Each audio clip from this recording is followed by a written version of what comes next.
This is Patrick Russell. I'm interviewing Harald Mayrock for the first time.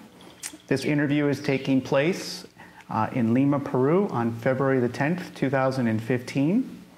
This interview is being conducted by the Making History Project for a project named War and Peace, Memories from World War II.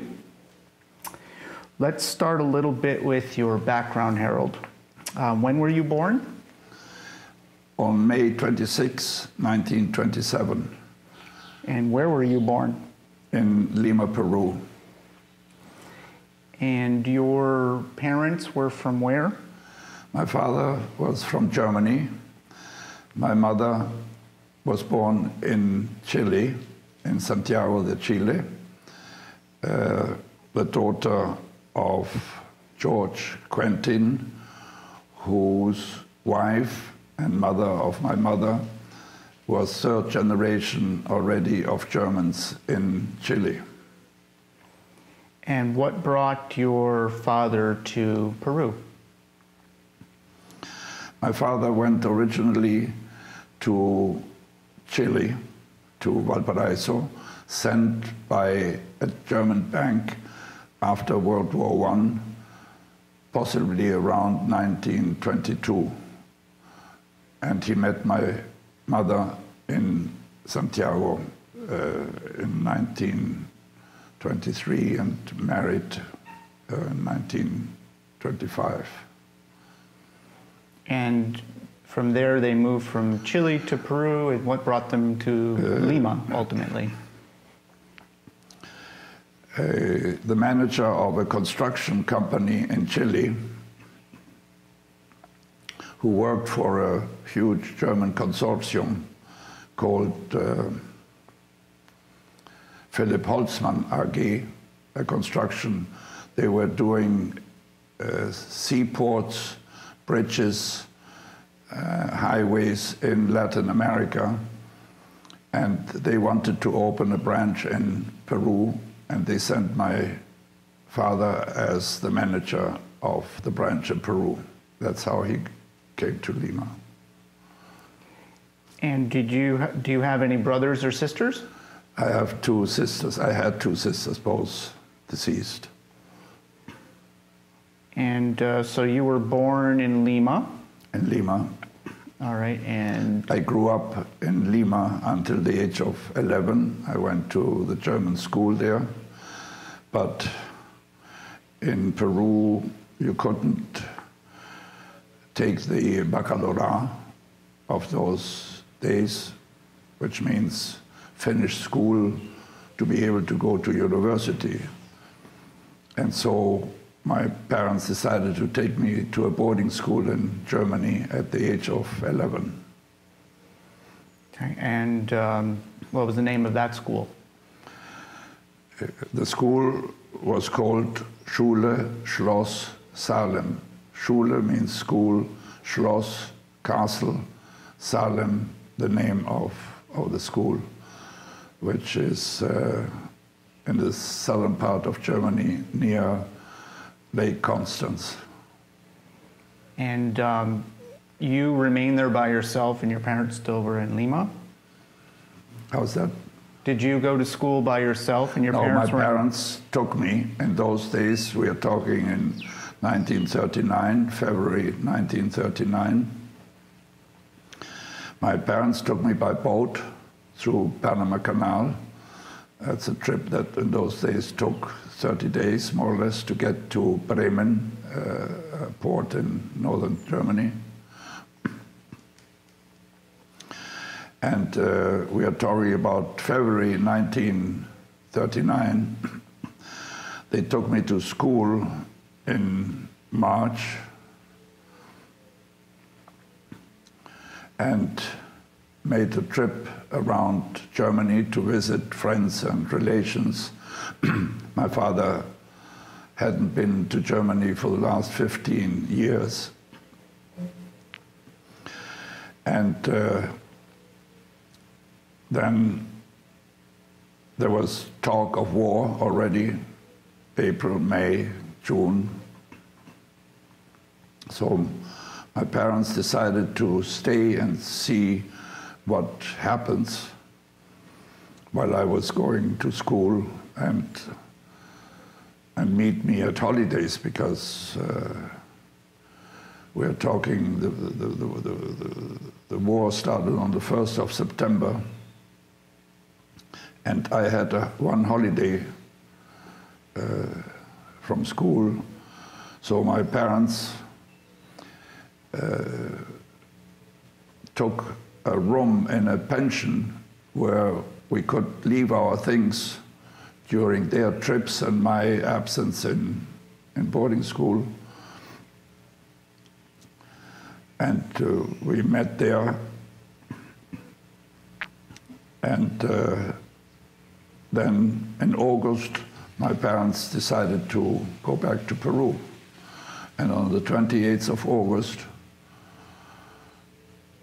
they boarded their ship in Bremen, and some friends of my father came to say goodbye. And they said goodbye, and they went to sleep on board. And then next morning they said, the ship has been delayed 24 hours. And then another day passed, and then they said the ship is not leaving, and Germany invaded Poland, and the Second World War started. So my parents obviously realized that for the time being, their job in Peru came to an end, because if they were cut off from Germany in Peru, there would be no job. And prior to leaving Lima, my grandmother and an aunt of mine came from Chile to pick up my two sisters, took them to Chile during our absence in Europe. So my parents were not worried about my sisters, and they stayed in Germany, hoping that after Poland things would calm down and the war would be over. But of course things got out of hand. Well, it sounds like some pretty interesting timing. Yeah. You arrive for school, yeah, bad timing, the same year that the war breaks out, yeah, and your parents are trying to leave within a few days that it actually breaks out. So so you were 11 at the time. You were 11 years old at the time? I was 11 years old, yes. And you're in a German school. And what was the atmosphere like during these times of 1939? What was the atmosphere like? What were people saying about what was going on? Well, people were worried. Of course, I was a child, and I was sort of away from, I didn't read papers. In a boarding school in the countryside, you don't have much contact, no? And Salem was sort of a school of a little bit the haute volée, you know, the princes and that type of people went, and very wealthy people went to that school. And the teachers were all anti-Nazis. They were all social democrats. And so we didn't hear much, as we were not involved in the war practically. We knew that Germany had invaded France. Oh, that we were aware, and when I got on holidays to see my parents, we heard the radio. I heard the radio, you know, and that was sort of my knowledge of what. But people were worried. You know, they didn't feel that comfortable. Was this the first time you went to Germany? First time. And where were your parents living at the time? Which city? Where? Where were your parents living at the time? In Munich. We did our headquarters in Munich. That's where I went to first to some relatives, but then we used to meet in Munich because my father, who had been in World War I, had been a soldier in World War I, and after the war, after the First World War ended, he joined what they called the Liberation Army. The Liberation Army was led by generals, different groups, different generals, to get rid of the communists, because the communists had taken over Germany, influenced by the Soviets, Russia. And so he joined the group and they liberated Munich from the communists. You know. Munich had been taken over by the communists, and this group liberated Munich. And my father joined the army in 1940, and my mother went to the Red Cross so we used to meet in Munich in that room. How old was your father when he joined the army in 1940? My father was born in 1897, and we are talking 1940, so he was 43 years old. And he was sent to France, an occupation army. And later on, he was sent to Russia. He spent most of the war in Russia, somehow. He was not an officer, he was a sergeant. And as such spent time in Ukraine and in various parts of occupied Russia and Lithuania, Ukraine, and other parts of Russia. And was he called up to duty, or he volunteered in 1940? He volunteered. So he took the fight against the communists again? Yes, yes, yes. And did he ever talk to you about these experiences? Yes. While you were a child, though, still? Yes, yes, of course. When he came back, no, I have an album here. I can show you pictures of the ones he took of occupied France and Russia. What did he tell you about the war? So your father was there.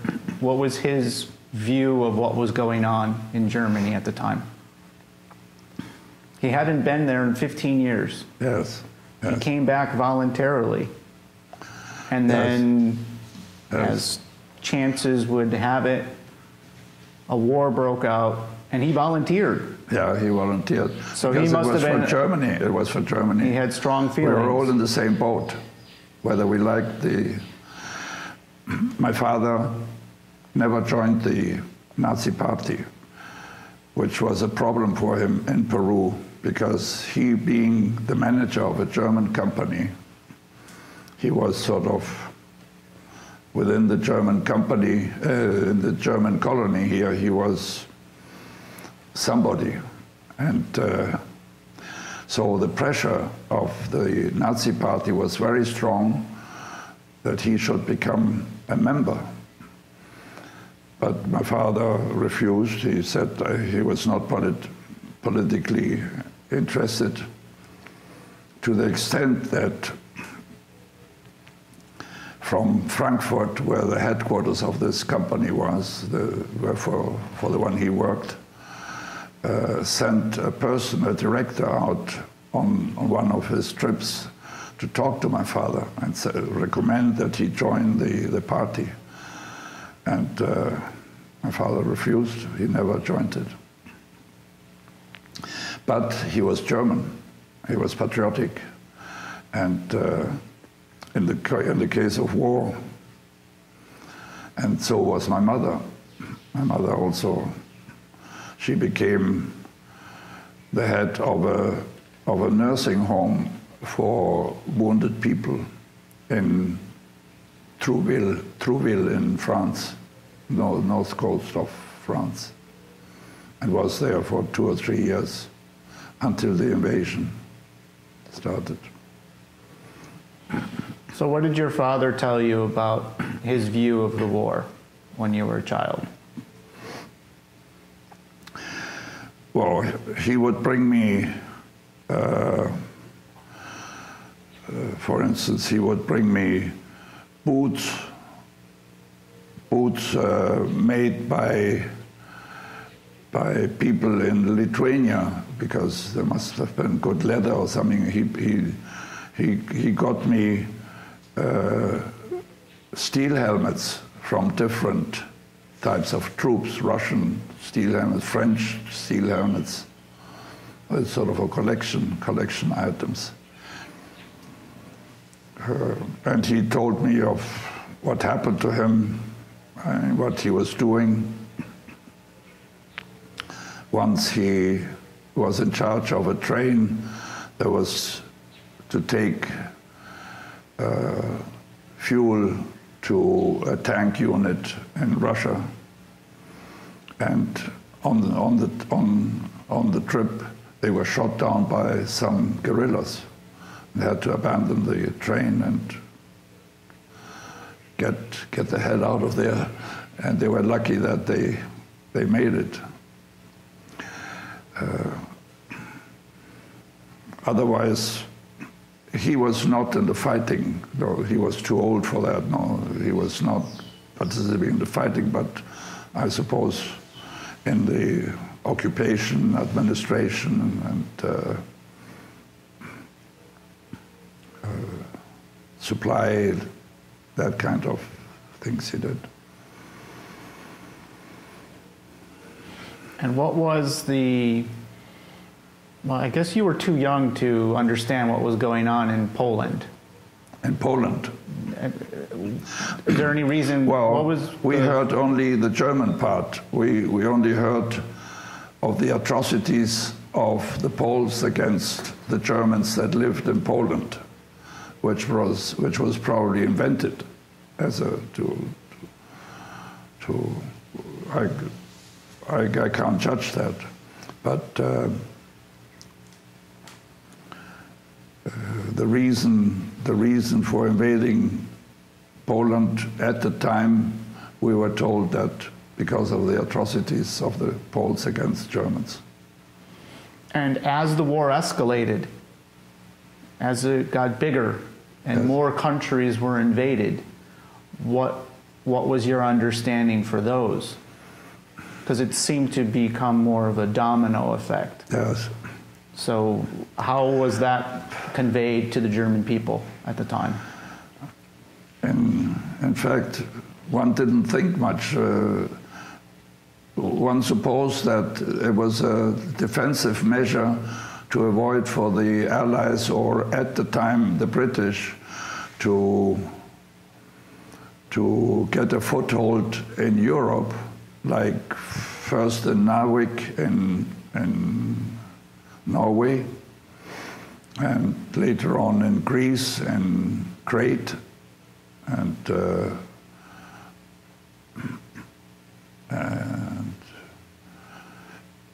why they invaded Russia, I don't know. One of the thinking of Hitler at the time was that Germany needed living space, which meant food.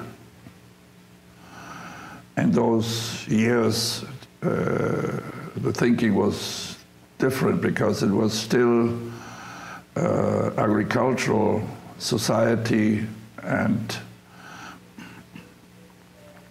for that reason you needed soil, you needed land to cultivate and feed more people.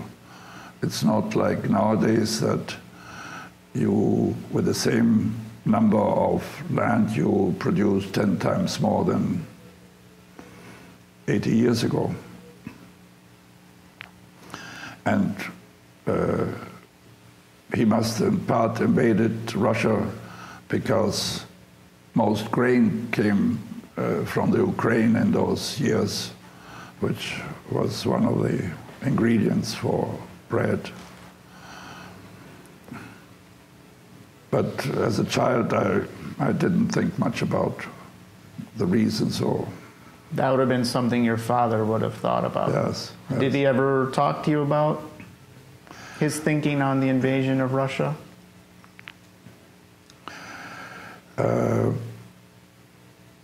He thought that it was a mistake to do all that because he realized that Germany couldn't possibly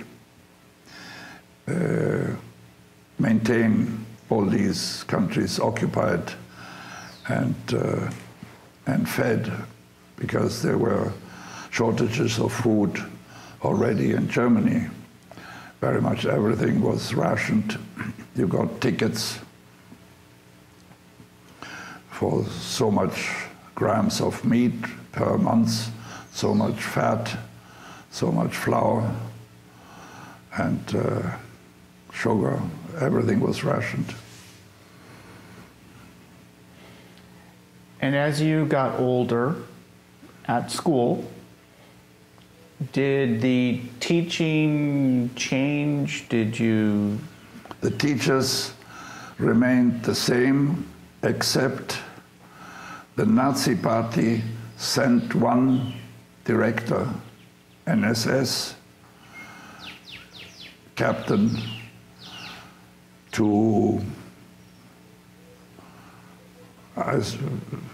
what the purpose was, I don't exactly know, but I suppose to keep the spirits up of the young people. He must have come in 1943, at the end of 1943, and he was not a teacher, he was sort of a political. He had to keep the teachers under control because, as I said, the teachers were all anti-party people. And that was the only thing. The teachers were, of course, very pessimistic. They could see what was going to happen. And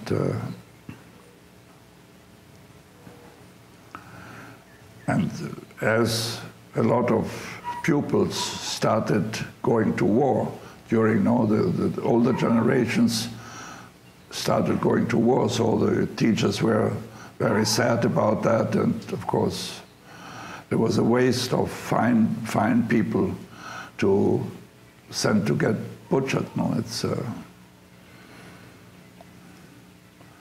so. How did the teachers handle current events?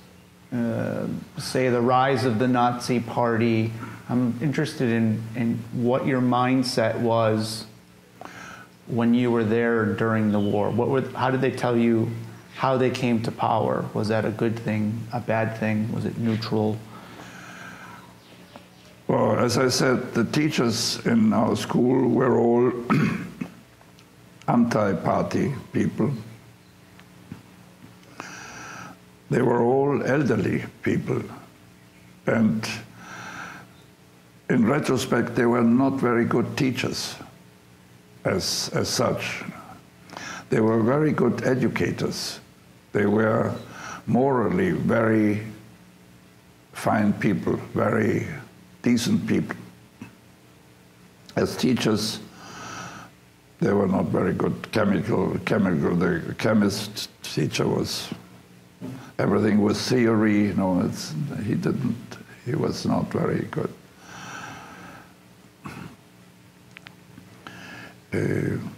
But they probably could see what was coming, but it was very delicate to speak out, and it was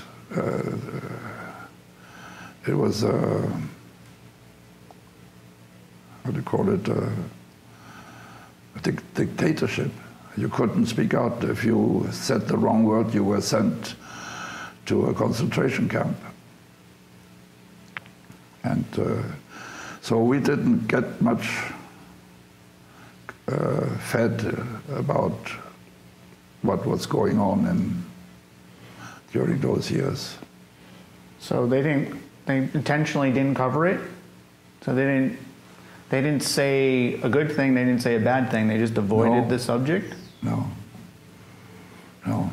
They never touched the political part.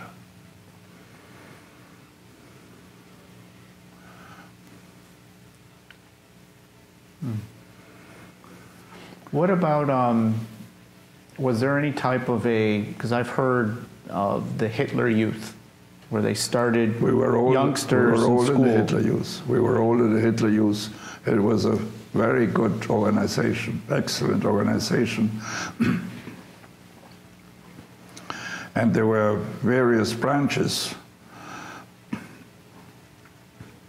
There were branches where you could sail on Lake Constance. Everything was free as a youth.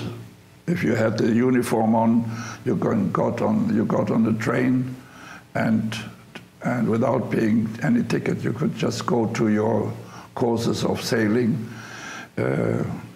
I took courses of flying, glider. I flew gliders, also around Lake Constance. And then there was the normal one where they got trained already in warfare. They sort of for infantry sports, you know, and physical sports, running and the usual athletics, you know. And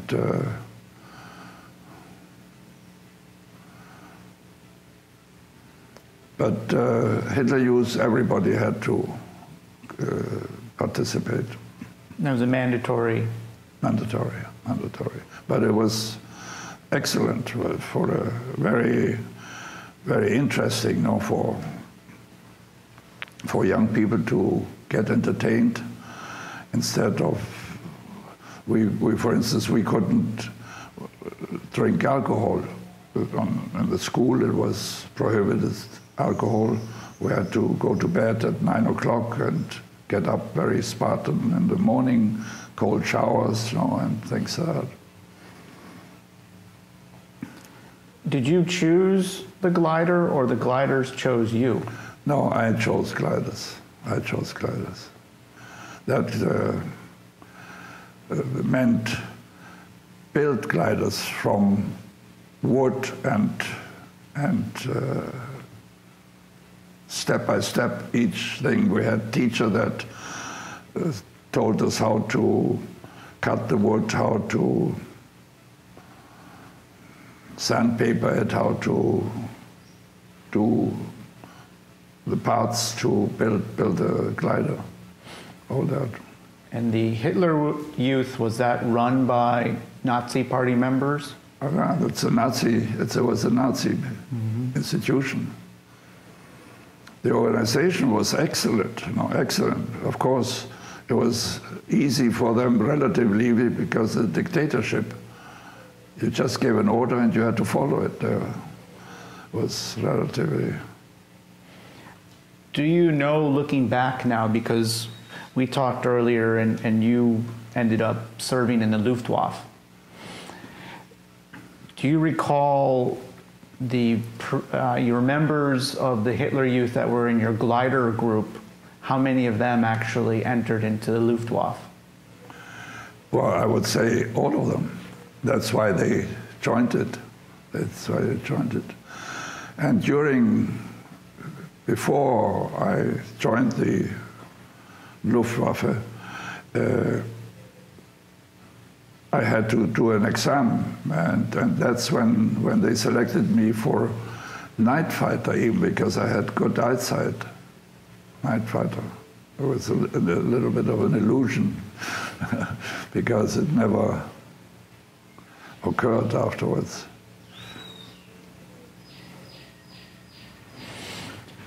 Right, so you eventually graduated from your school, boarding school? You didn't graduate. You were called to duty. And on the 1st of June, I had to join a place in what is now Austria, in southern Austria, near the Yugoslav border, and joined the RAD, that workers thing. And there we got instructions in infantry. You know, as I told you, I got put in charge of a machine gun, Russian machine gun, and we were sent up the mountains there to avoid guerrillas, to cross rivers and to intercept people. And during that time, this was June, July, August of 1944? 1944. The attentat against Hitler occurred on the 20th of July, 1944. Von Stauffenberg had put that bomb in one of the headquarters of Hitler, which didn't kill Hitler, and we were sent out to block the roads and see and eventually capture people that were fleeing, people involved in the attentat. That is what I remember. We were sent out to the roads and we had to stop the few cars that came by. And this was where? This is in near the Yugoslav border, in the southern Austria, what is today Austria. In those days it was Germany. And then from there we were sent to an airport on the East Sea in Germany for training as pilots. But we never got that far. We got some infantry training.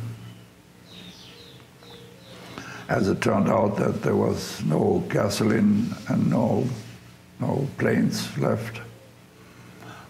And we were transferred to a Paratrooper Division, practically as infantry, because we only had the Air Force uniform on, the Paratrooper uniform. And there we got retrained, some of us, to handle heavy mortars, and others like me, we were trained as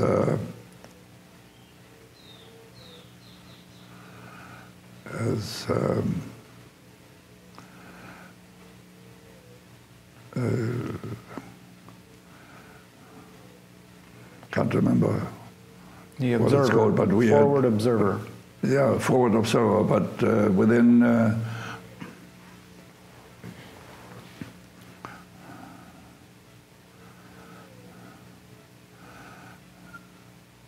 communication, within communication. But in those years, you didn't have radios, very strong radios, etc.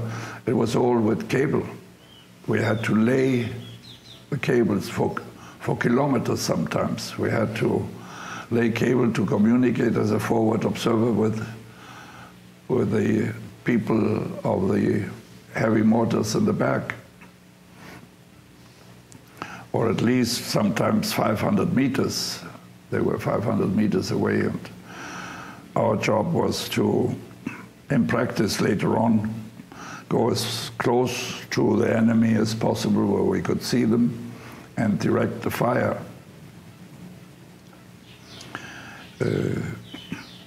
I had a knapsack with a roll of cable in the back, and rolls of cable, telephone, one of these telephones that work with a handle. That's what we were trained in. So you get called to duty in June of '44. So you have to leave boarding school. You spend 3 months with the RAD, your work detail, in which you're, for lack of a better word, pre-army. You're machining and you're handling a machine gun. Yes. And then you quickly transfer over then to the Luftwaffe. Tell me a little bit about the training that you went through in that time period. How long did you actually train towards the end of the war to get ready to do what you need to do? We were transferred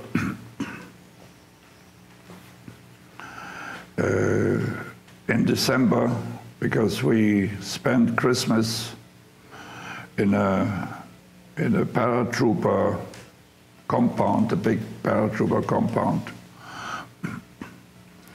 And there we were separated into different groups. As I said, one to learn how to shoot heavy mortars, and the other one how to, in communications. And that was a battalion size. It was only a battalion size, a battalion of heavy mortars. 3 companies, 1st, 2nd, and 3rd company.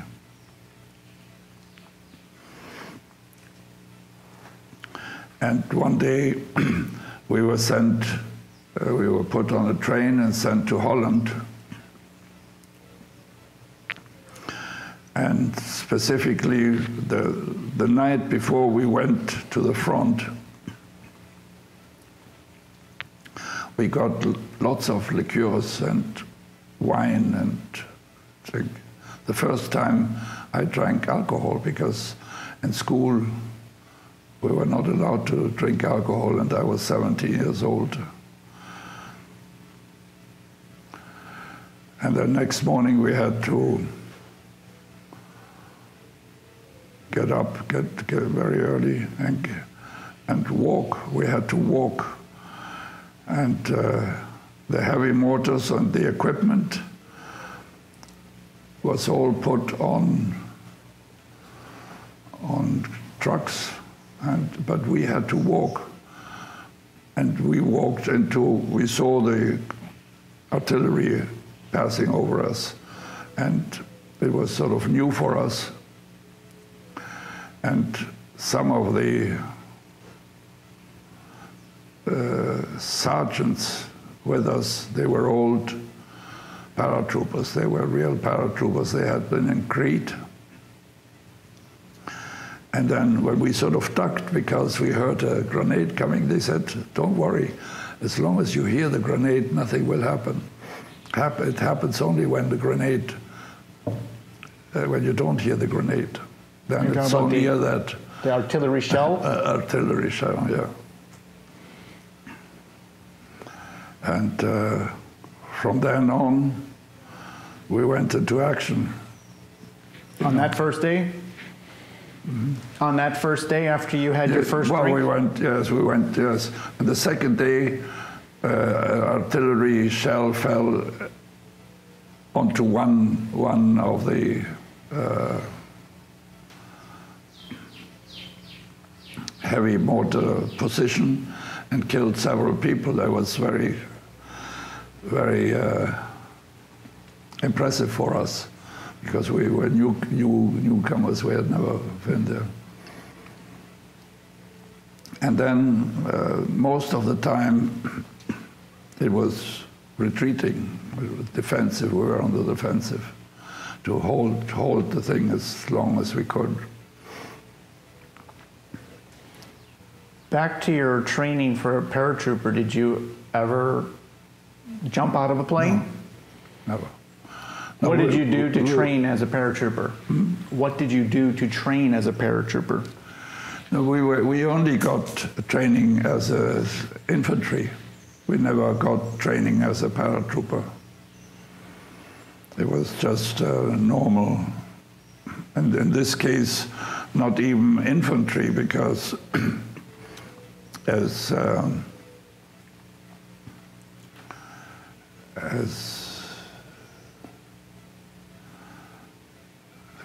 I always forget the word, as what my job was as a forward observer. I knew how to crawl. I knew that, but it was not that we had to shoot, etc. We didn't need to shoot. We had a rifle or we had a revolver just for emergencies, not to attack. How long was your training before you had that first day? That was probably a month, not more than a month. In normal circumstances, the training would have been longer, right? Yes, obviously.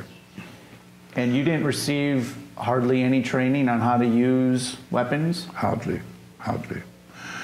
You asked me before whether I had sort of one occasion that was outstanding.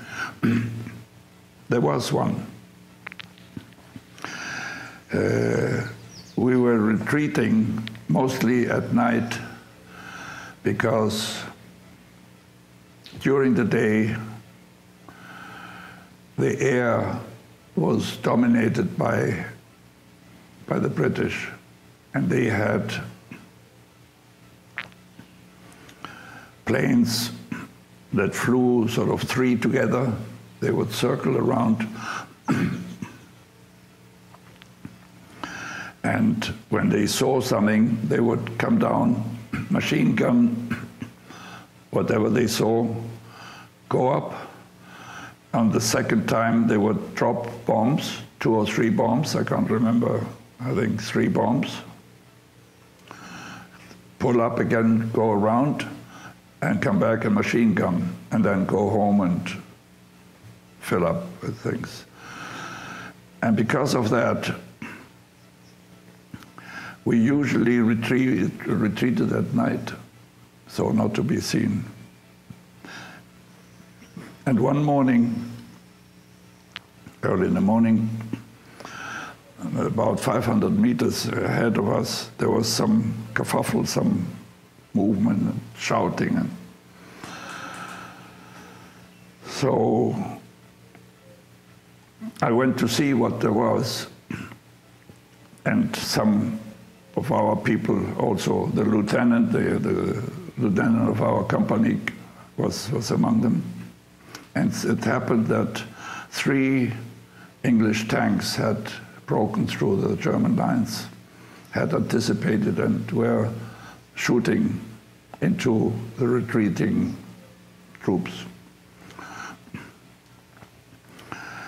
And it was a little bit chaotic. There was nobody in charge because the troops that were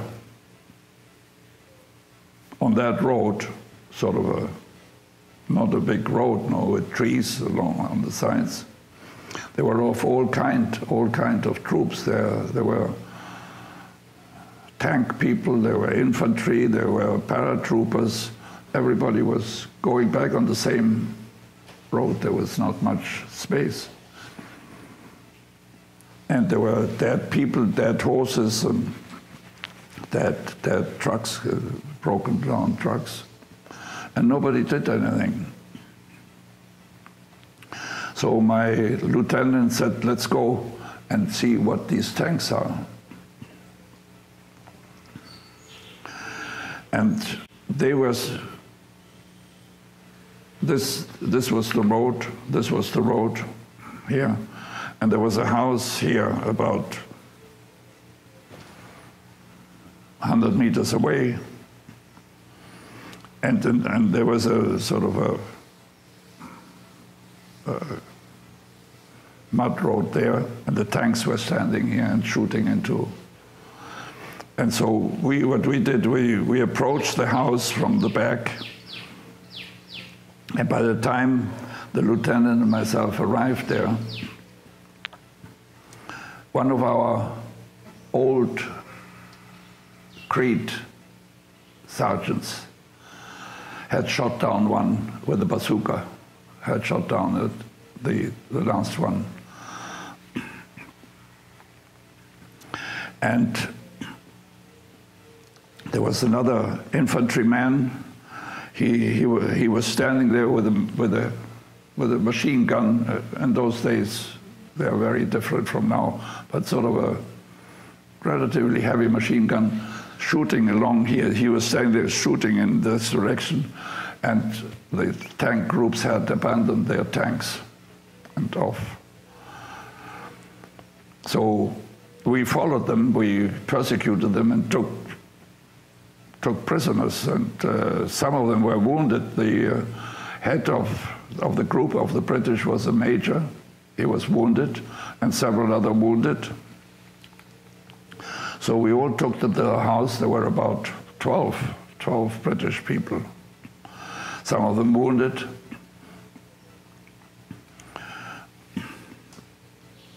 And the lieutenant said to me, go and try and find headquarters. We need help, medicine for these wounded people, and we need somebody to take charge of the prisoners. So I got a bicycle out of the house, went to look for headquarters. And nobody knew nothing because they were all going. There was no center. So after an hour, I came back to the house to report. There was no lieutenant. And I said, what happened? And the prisoners were there, and we had wounded people. One sergeant was wounded. He had, well, actually he was wounded for another reason. And what had happened? While I was away, luckily, because I was very close to the lieutenant, we understood each other very well. The lieutenant and the sergeant had climbed up on one of the tanks to have a better view of the area, when all of a sudden grenades exploded around the tank and wounded the lieutenant, his arm, and the sergeant. He got a whole shrapnels in his stomach. So there was the sergeant, an ambulance had come, had taken the major, the British major, and our lieutenant with them. And we had our sergeant heavily wounded. And fortunately, in the house, which was a barn sort of house, there was a carriage, one of these, where you could put straw on and things, hay. Right? So we put hay on it and put our sergeant there and the horse, and And I was all of a sudden left in charge of the prisoners. And so we started marching off, horse-drawn carriage with the sergeant in the carriage. And on the way, there was Red Cross. They were giving out milk. And we had to worry about the prisoners. We were passing a village which was being fought off. The British were, or the Poles or the Canadians, I can't remember. They were trying to take and we had to bypass that village. Do you know the name of that village?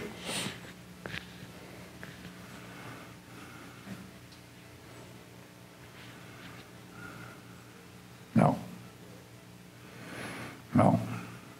What was the name of the location where you were at, that general area? Lingen. It was in Germany already. Lingen. What was the name of your lieutenant? Gado. I don't remember his name. G-A-D-O-W. Gado. And our sergeant died on the road. So I was left with those prisoners, which were only, in the end, there were only about 4 or 5. I don't exactly remember, 4 or 5. I don't know what happened to the rest because, well, they escaped or I don't know what happened to them. And we were only three soldiers. We were only ordinary soldiers. We had to look after these prisoners. And we didn't know where we were going. And we didn't know where our units were. This had happened 6 o'clock in the morning, and we were talking about 12 o'clock or something. So we just went with the whole retreating groups there, watching and passing this village that was being taken. And we arrived, I think, in Lingen, at this place called Lingen, and discovered that there was the headquarters. There was General Erdmann. He was there. So we found the headquarters, which was in a villa with guards. And I spoke to the guard and said, we have prisoners. Could we have the officer in charge of the prisoners take over? Well, before we got to and found the headquarters, we were walking along there when all of a sudden a patrol stopped us. A German major with police, sort of. It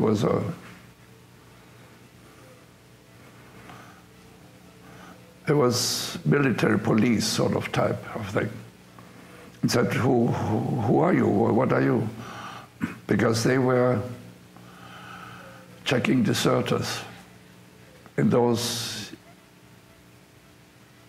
sort of months close to the end of war, there were already people deserting. They were just staying behind and deserting. And they stopped us and said, who are these? And we said, well, we just took these prisoners this morning. And so they had them lined up, everything, all their your pockets, empty your pockets, everything on the floor. And he took everything away. Pictures, photographs, family photographs. We were flabbergasted. We said, well, there's nothing we can, I think, could do with it. Nothing.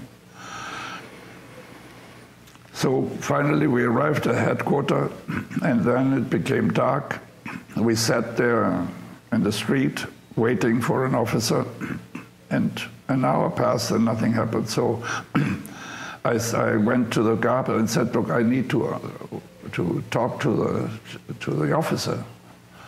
He said, yes, but you can't. I said, I have to look for my unit. I was a little bit afraid because they were hanging people for abandoning their troops. So it was for me important to find my unit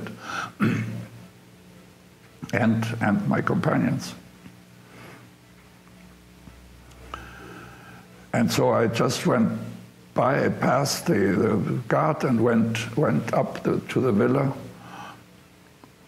And somebody received me there, an officer. And I said, I need to talk to the officer. We have prisoners out there. We can't handle them. So they opened the door and let me in, and there was General Erdmann with his staff, with his officers. And then the officer came out with me and took over. And we were relieved to get rid of and be able to meet our unit again. And we walked and called out, Erste Milch. Erste means first milk, because first company of Battalion Milch, because it was called Milk Battalion, no, after our commander, Captain Milch. Erste Milch, you know, and nobody heard of Erste Milch, and they laughed, you know, because Erste Milch means the milk early in the morning or something, you know. But then we found our unit and continued. That was sort of an exceptional situation there. When you first saw your first action, I guess, was it in Holland? Is that Holland. Right? What was the composition of your troops? You were 17. Were you mixed with the old and the young, or was it mostly young and new? We were all young except the sergeants.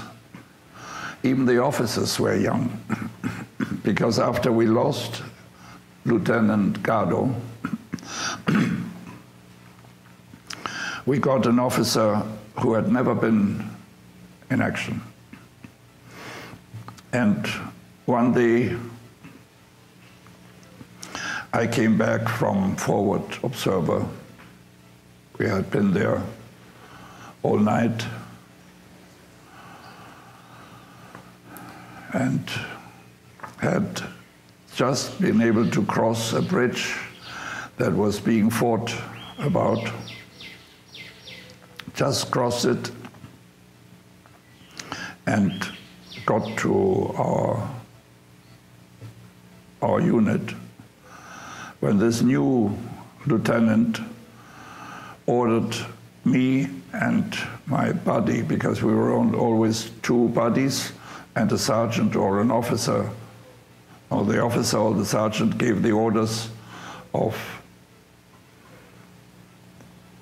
by telephone to the units in the back, to the artillery, to the heavy mortars in the back. So many cargoes, that sort of how to, this means the distance. Oh.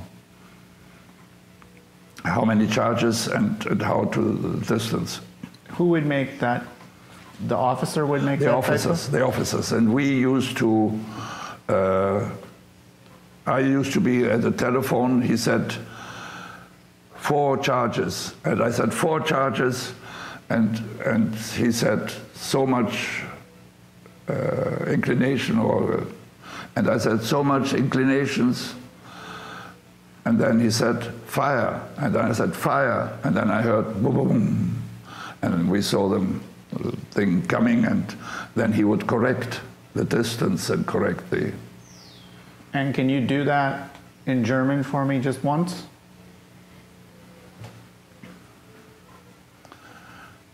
So I can hear how that would sound. I don't remember that. I don't remember that. No, I don't remember how we called that. Well, the thing was that there was a lot of artillery, and every so often the artillery would destroy your cable communication. So I had to go with a cable in my hand, I had gloves, go along the cable and see where it was broken, and then look for the other side. No, because artillery shell comes and it goes up, sort of the cable gets all entangled. So you had to get both sides, cut the bad parts off, and splice them together, and then try make communication to both sides. Sometimes under artillery fire, you see. And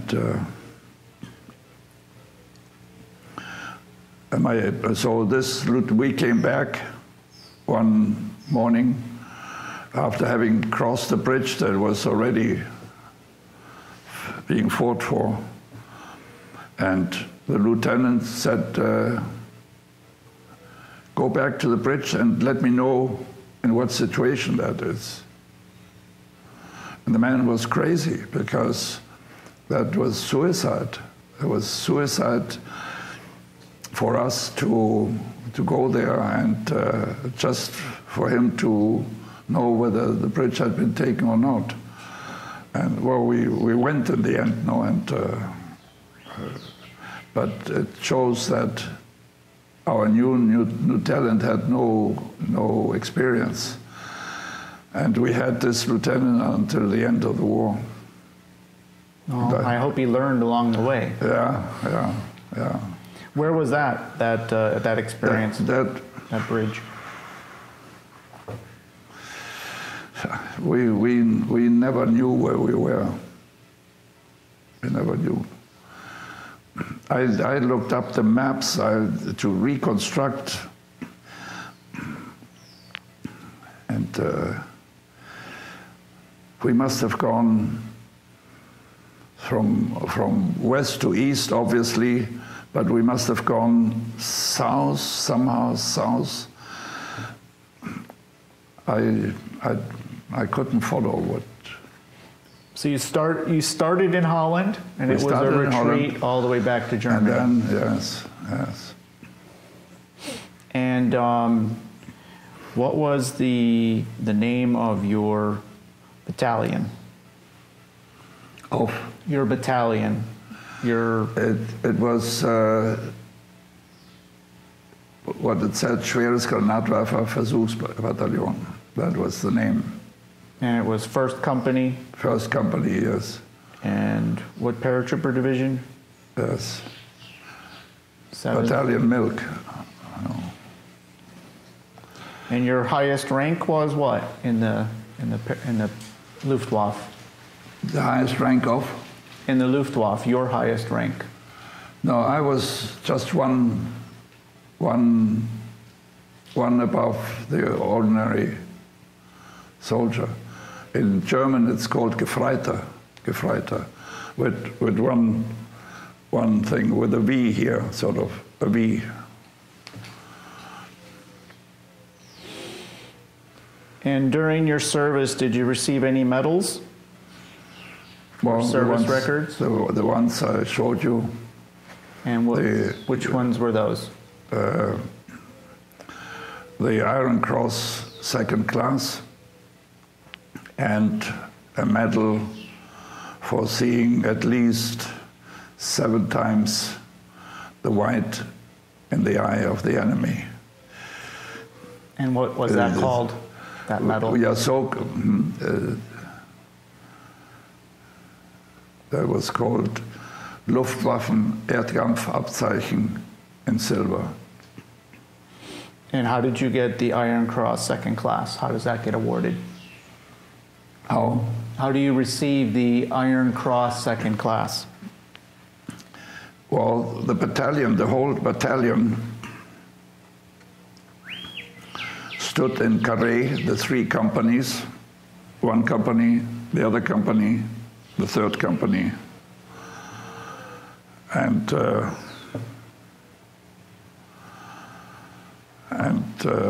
about, I can't remember, 5 or 7 of us got condecorated at that ceremony. And what was the reason for you receiving that decoration? I don't know. I don't know. They must have seen something. You must have done something, right? Yeah. Well, the thing is that as a forward observer, you're always exposed to situations, you know, and you need sort of calm to do things, you know. What nationalities were you observing on the other side? Well, the prisoners we took were British, but I know afterwards that there were Poles, there was a Polish division, and there were Canadians that were they were under Montgomery in that area. They had the northern part, the Americans had this medium part, and the French had the southern part. And through your retreat, you faced the same opposition pretty much consistently, so you were always being opposed by the British or the Poles all the way through to Germany? Yes, it was sort of a constant flow, perhaps 1 or 2 days stop that we could hold the lines, but then it would go back again. There was, we had no trucks, no motor vehicles at all. We ended up with horses. Our heavy mortars were pulled by horses. And there were less and less horses. At times we had to abandon units. We had to abandon. There was nothing left. And we were very glad when the war was over, because we were so bombed during the day by bombers, and the last 2 or 3 weeks by artillery from the sea. We must have been very close to the sea, because that was heavy artillery, very heavy. And of course, it goes on your nerves little by little. We were very glad that the war was over. Outside of the time that you had, well, actually, no. Let's go back. Did you ever speak to those prisoners, those British prisoners? Well, I didn't speak any English. I knew a few words, but I couldn't communicate. I had no way. They were also young fellows. They were 20 perhaps. I wonder what happened to them. I hope they survived the war.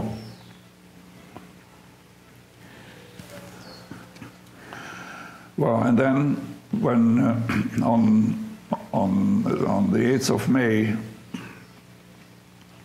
when we had to hand over all our arms, we made a big pile of arms and waited for the British to come.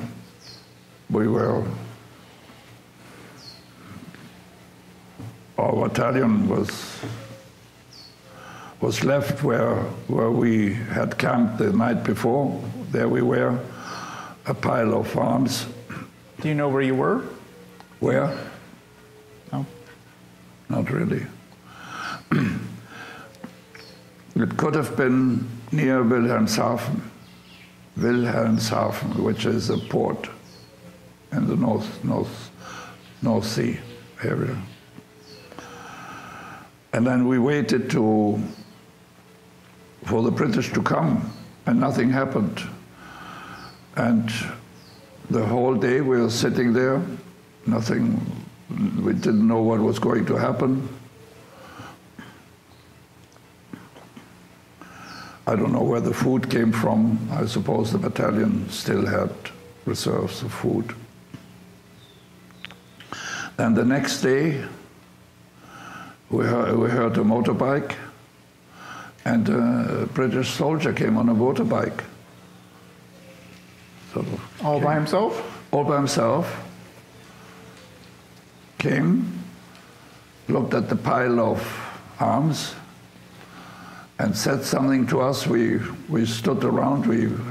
Nobody spoke English. And then he sort of got out, looked at the pile, selected 2 or 3 weapons, pistols or revolvers, cleaned them on his pants, put them in his pockets and drove off. That was the contact we had. And then we didn't see much British because we were in a big concentration area, all the troops, the British probably told the Germans, you administrate yourself, because we followed orders as usual. There was no chaos, no disorder. It was all very disciplined.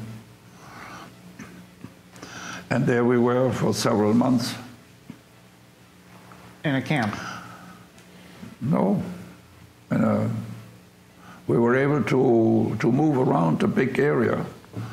For instance, a buddy of mine, we went to look for work.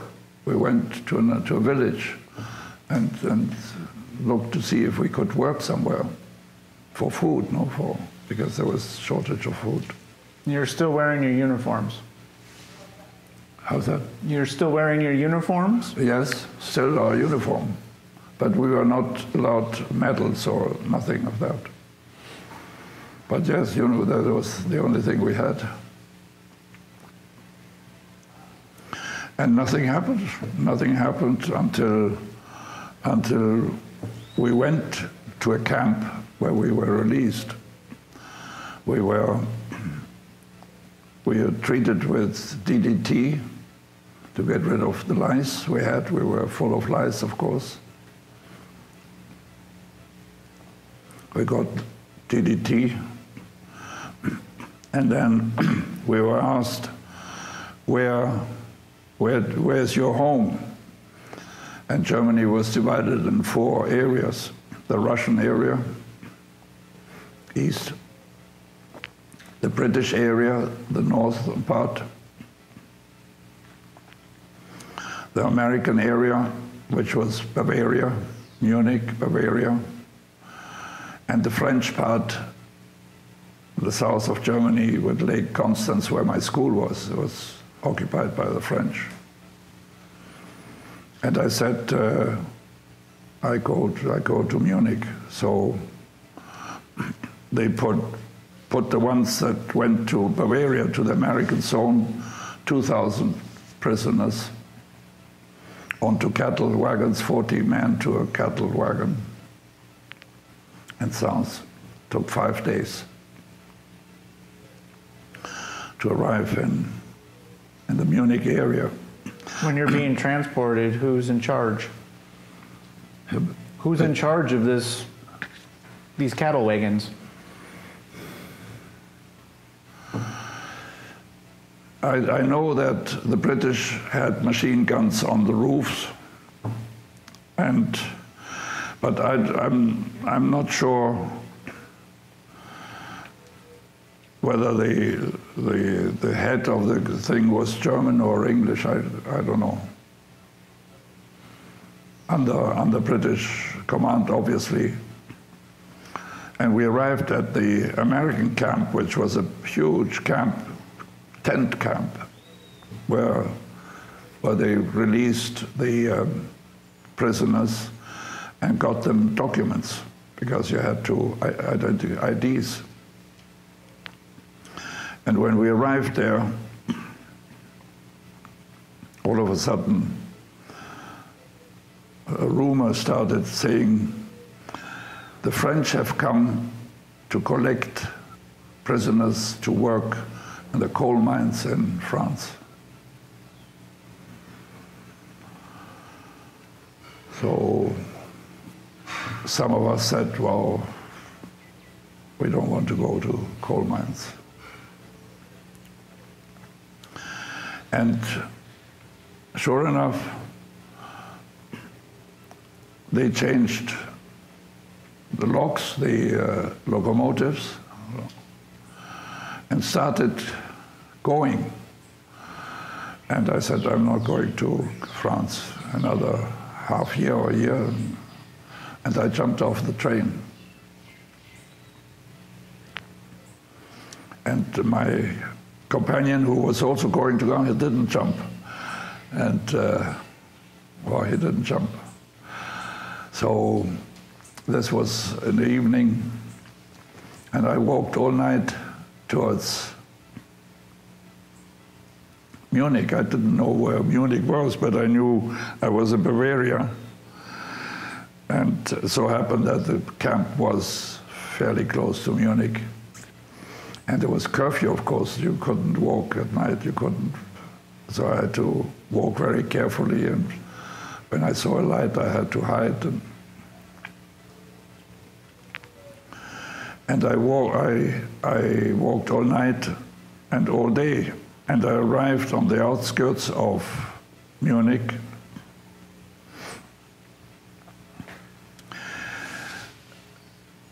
But I didn't remember where the room my parents had rented in a pension. I didn't remember the address. And then it occurred to me to go to a hospital on the outskirts of Munich, where my mother had worked as a Red Cross nurse. And when I got there, I asked if Sister Mayrock, and I had never heard of her, my mother's name. So I said, could you perhaps check with the archives? And they very kindly looked at the archives, and they found the address of where my mother used to live. And I said, how do I get there from here? And they said, well, there is about a kilometer away is the end station of a train, of a tram. Take that tram.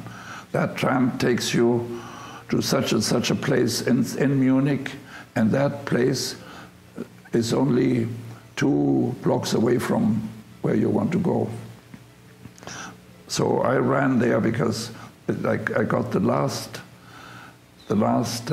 tram into town, and I got out of the tram, and there was an American patrol. Papers, your papers. I had the British papers, but not the American papers. And so I gave them my British papers, and they said, no, American. I said, British. Well, they probably didn't know much what they were to do. They let me go. So I walked in the direction of where that street would be, and there were only ruins. There was no street. There was all piles of bricks. And I got to a place which said the number. And there were papers on what was left of the walls. And I went to read, and there was a paper saying that the pension had moved to such and such an address 2 blocks away. It was getting dark and curfew also, so I was also, and I didn't know what to expect. I hadn't heard from my parents for a year and a half. So I rushed to that address and met a woman that was also running sort of along the wall, hiding because of curfew. And I arrived at the place, rang the bell. It was in the house had survived. And the daughter of the landlady answered. And of course, she didn't recognize me. I had a beard, I was dirty, I had my uniform on. Then she recognized me, and I said, are my parents here? And she said, yes. And I said, both of them? Yes. And so I walked in and said, which room is my parents? This one. So I walked, I knocked on, opened the door, and they were both my parents. They had survived. My mother had escaped with a Red Cross car and a driver. She got through. She ran into American troops that sent her sort of in a direction to Munich, no problem. My father was caught by the Americans in Czechoslovakia. He was lucky. Because the Americans, in their innocence, didn't realize that the Russians were terrible. And very often, because of deals they had made with the Russians, they sent prisoners that the Americans took, sent them back to the Russians. My father was lucky. He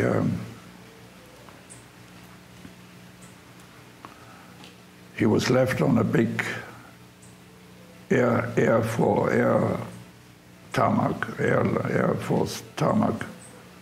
in tents, and they dug holes, and fortunately it was May, it was not April, May. It was not too cold, and he survived fairly well. He was very thin, of course, had very bad food. So we all reunited there. And then, of course, came the question what to do. I had to finish school. There was no school. All the texts in German had to be redone. They were all Nazi texts. So there was no school for over a year. So I went to work for the city of Munich to collect wood for firewood. I would go to the end station of a tramway, and there would be American army trucks. We got loaded onto the army trucks, sent out to the woods to cut wood, pine wood. We got very nice motor saws, American, and axes and things. So we felled the trees, cut off the branches, and then cut the thing into 2-meter pieces, and had them ready for the city of Munich to pick up and use it to sell it as firewood. And on Fridays, we got lunch there every day, a soup, a thick soup of something, which we could save the tickets, food tickets, we could save that. And on Fridays, we got a ration of cheese we were able to take home. And then school started, and certain activities started, like cinemas started, but you couldn't sort of go and see any. You were an adult as of 21, and I was 18. I was not allowed to see certain films. I was all right to go to war and be killed, but no film, no certain films. So I went to school, also in my uniform. I had nothing to wear.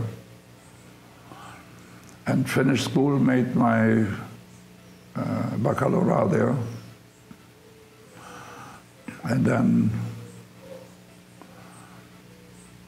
was ready to go back to Latin America.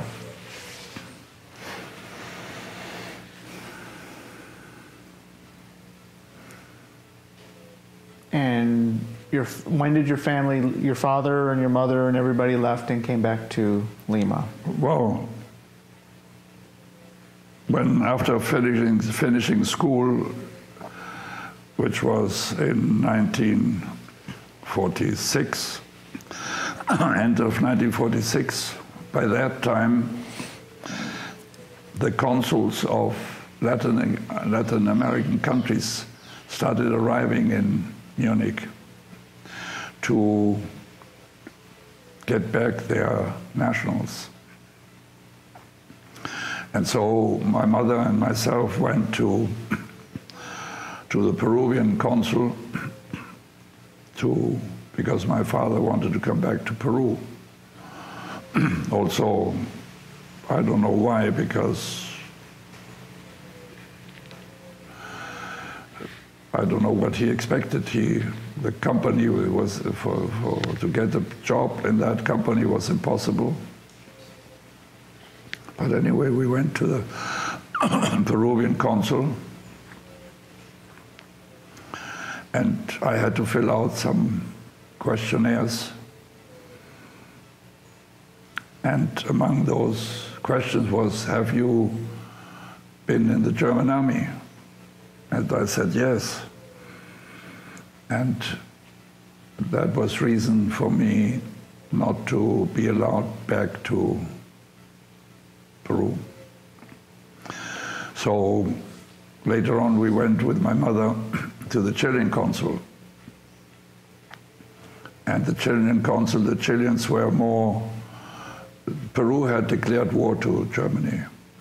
And the Chileans were more friendly to Germans because there's a big German colony in Chile. So they gave my mother permission to go back to Chile with me as a minor on her passport, with the compromise that me touching Chilean soil would become automatically Chilean. And in May 1947, we left Germany via Rotterdam on a Dutch ship called the Alvaart in the holds via Buenos Aires,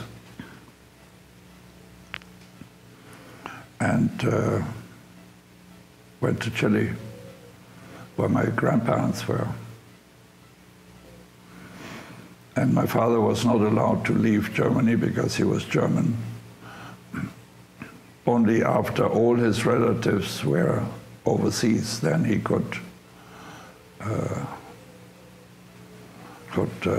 start doing the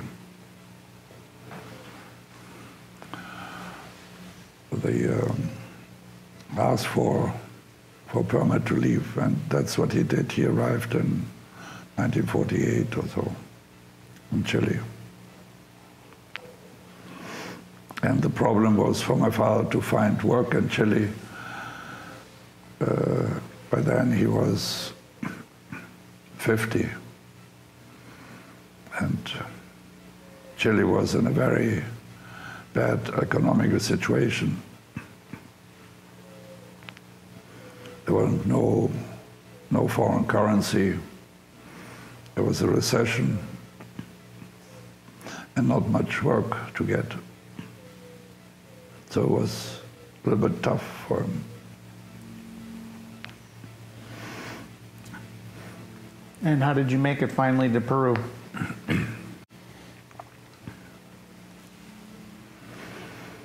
I started working in a company in Chile thanks to a connection my mother had with one of the managers of that company. And that company represented companies, foreign companies, imported and exported products. Among those representations was one Swiss company that manufactures essences, flavor essences and perfumery essences. Flavors for candies, for soft drinks, for ice creams, for anything that is food. And perfumes for soaps, for eau de cologne, aftershave, etc. I had no idea what it was, and nobody in the company had any idea what it was. So this friend of my mother said, well, see what you can do. We don't know what it is. So I looked into it and found it quite interesting. I had never worked. I had no idea what work was. So. And I saw a few containers there with products. And in those days, you didn't have this. Yeah, there was a letter, airmail. You had to type a letter. You had to fold it, you had to put it in an envelope, you had to label the envelope, you had to go to the post office and then sit there and wait until the reply came, probably 3 weeks later, if you were lucky. And I started to understand what it was, and we had a little bit of stock there, a few things. So I went to see some potential customers, an ice cream maker and a candy maker. And luckily, the candy maker was of Swiss descent. And so when I said this is a Swiss product, I said, I'm interested. And he placed an order with me. I was very lucky. And then he helped me understand what it was all about. And I got involved and started a little bit. The problem was there were no dollars, no import licenses. Everything had to be through a license, through an import license to import things. And they would refuse. They would say, flavors and perfumes is the last thing we need. We need other kinds of things for the dollars, for the dollar quotas. So, but I started doing a little bit of business. And one day, this company in Switzerland said, would you be interested in coming to Switzerland and make a course, 3 months course? I said, yes, of course. So they sent me to Switzerland to make a course, 3 months, together with 5 or 6 others. 1 Dutchman, 1 German Swiss, 1 French Swiss, 1 Czechoslovakian, and 1 Brazilian, and me. We made a course for 3 months in Geneva. And the purpose of this Swiss company was to train these people to go and open branches in Latin America. And that's what they did. One was sent to Mexico to form Firmenich de Mexico. One went to Colombia, Firmenich de Colombia. 2 went to Brazil to form Firmenich de Brazil. 1 went to Venezuela, Firmenich de Venezuela, and me back to Chile because the market was too small. I went back to the representative. And worked there as best as I could. But I always asked them to see if they could send me to a larger market. So one day I received a telegram.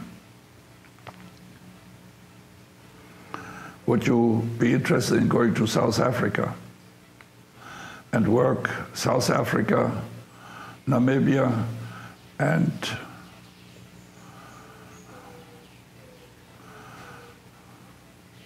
the one on the east side, which is Portuguese. Can't remember the name. I said, yes, no problem. I was bachelor. So I got ready. By then I had already a car, 2-door Chevrolet 52. Wonderful. And I sold the car, and then received a telegram and say, do you mind going to Peru first and train a man in Peru? I said, no problem. I have friends in Peru. I went to school in Peru for 3 months. It's fine. So I arrived in Peru as a Chilean passport.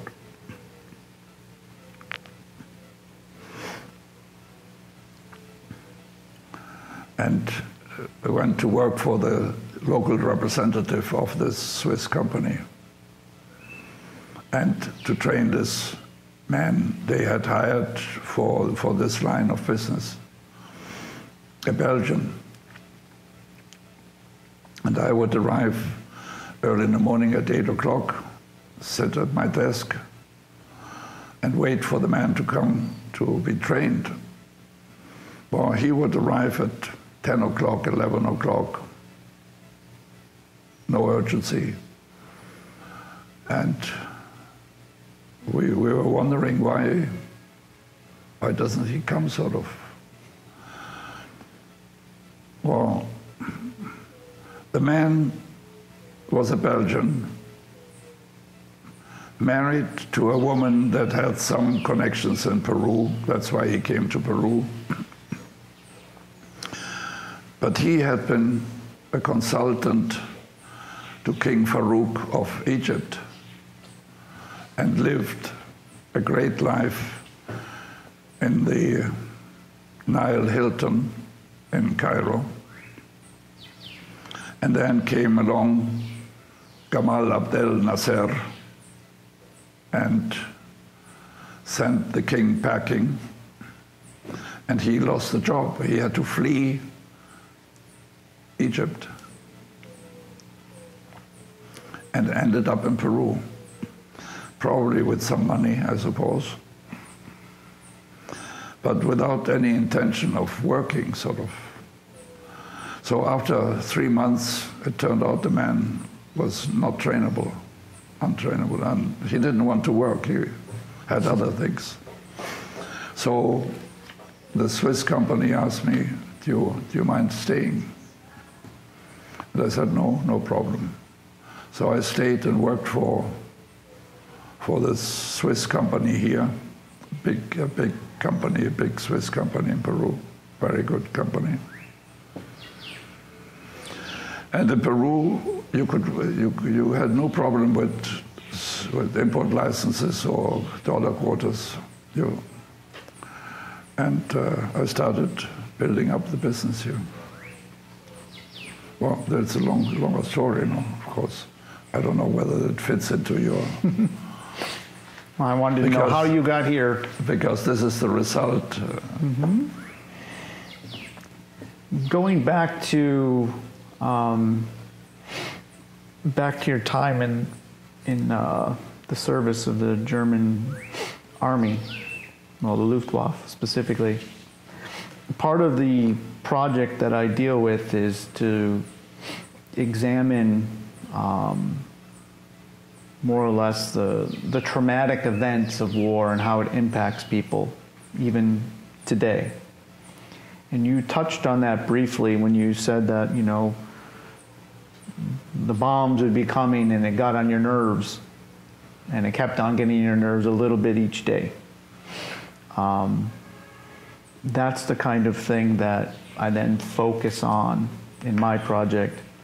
And for one thing, have you ever heard the phrase that war is hell? Have you heard that phrase? Yes, of course. Do you agree with that?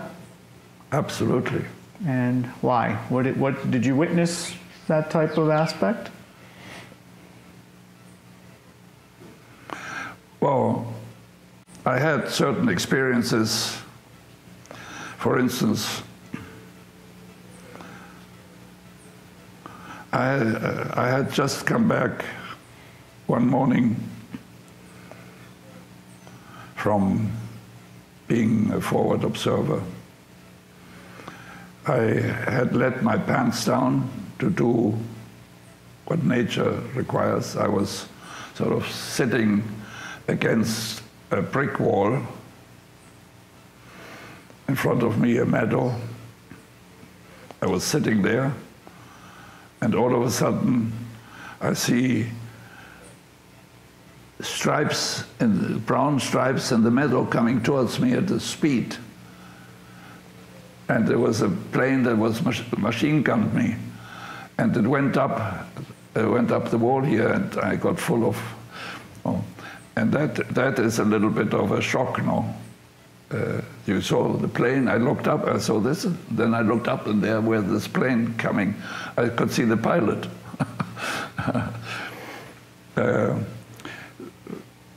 And other scenes, of course, where we got with artillery, artillery cases where friends of mine got killed through artillery. Excuse me, 1 second. Hello. Sí. Sí, ¿qué tal? Sí, hola, buenos días.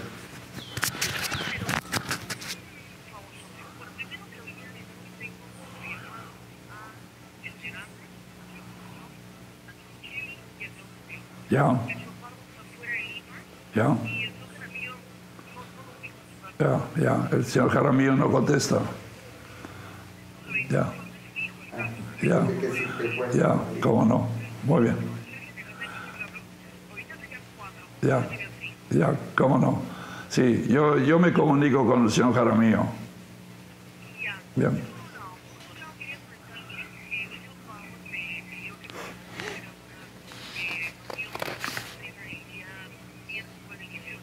Ya. Ya, está muy bien. Y acabo de hablar con el señor Geren, y el señor Geren está saliendo de viaje el día después, que está pasado mañana, y regresa el siguiente sábado, o sea, el día.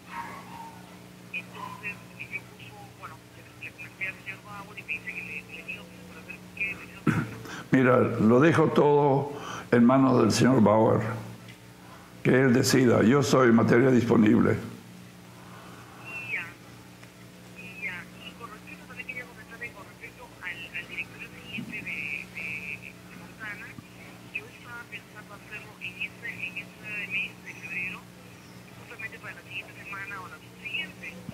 Pero los dos, el señor Geren y el señor Garrido Leca, están esta semana siguiente. Ya. Estoy tratando de poner para el día 4 de marzo. Ya, está bien. ¿Qué día cae?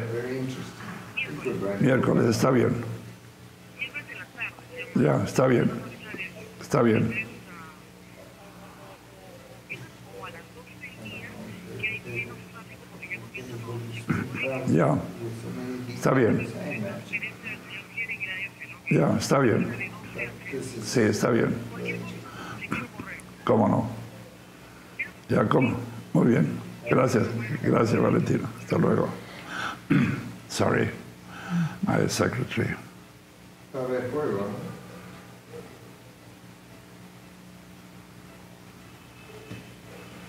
Did you turn the thing off? No, I'll edit it later. Okay. Well, that was one situation. Then, of course, artillery and but not hell as people that were actually on the front and shooting and no. I mean, we got so bombed all the time that it went on your nerves, obviously, you know. But Did you have to worry about snipers being a forward observer or when you're crawling with your cables? snipers were a danger. Yes, snipers were a danger.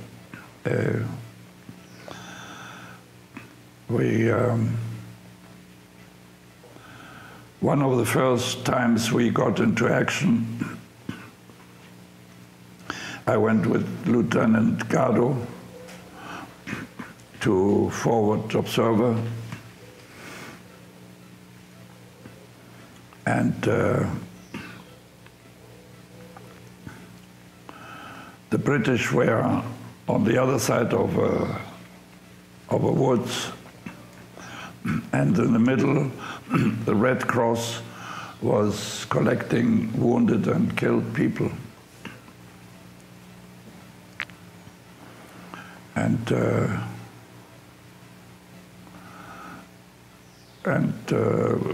British were shooting artillery behind us, over our heads.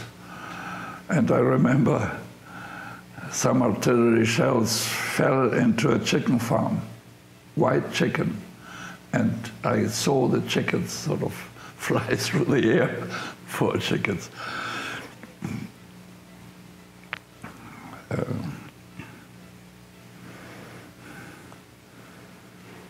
But it was not as bad as people that were daily, sort of for days and days, trying to conquer a hill. Did any of your experiences from the war impact you in your daily life when you returned home, or to this day? Only remembering things, not really. Only I remember scenes, and of course, like everybody else. There's so loud noises, those type of things. Did they impact you for a while? You know, always looking over your shoulder for an artillery barrage, or you made a transition? Normal, sort of. Nothing special.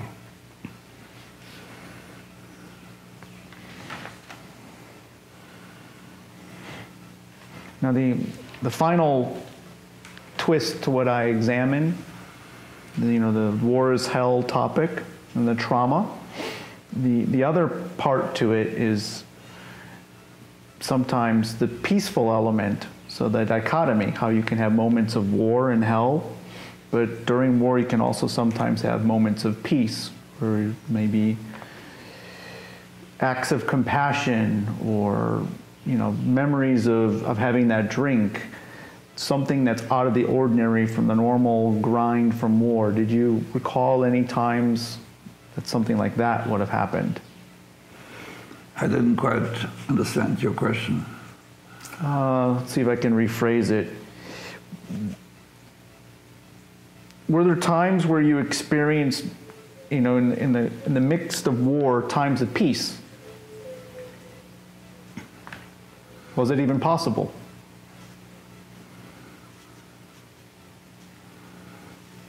During the action, actually the action. Mm-hmm. It could be an interaction with a civilian. It could be a colleague of yours that did something nice. It could be something out of the ordinary that you wouldn't expect.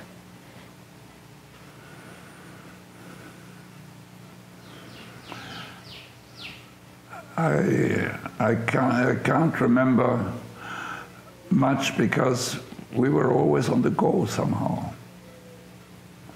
Somehow I had my buddies, of course, but we didn't have any connection with the civilians because we never stayed long enough in a place to contact them. And as you were retreating through Germany, did any of the civilians ever interact with you at that time? Ever? What was your last? When you were retreating through Germany, yes. Were there times where the civilians did interact with you? Well, interact, no, I saw civilians because we were stopped at one moment before entering a town that was being bombed by the Americans, I think, or the British. It was big bombers. It was waves and waves. And I saw civilians fleeing. That was civilians getting out of the town. And we were watching how planes were coming down. There was a lot of flak. And but other than that, we had very little contact with civilians. Okay. Is there anything else you'd like to add that I haven't asked you at all today about your experiences from the war? Not really. So,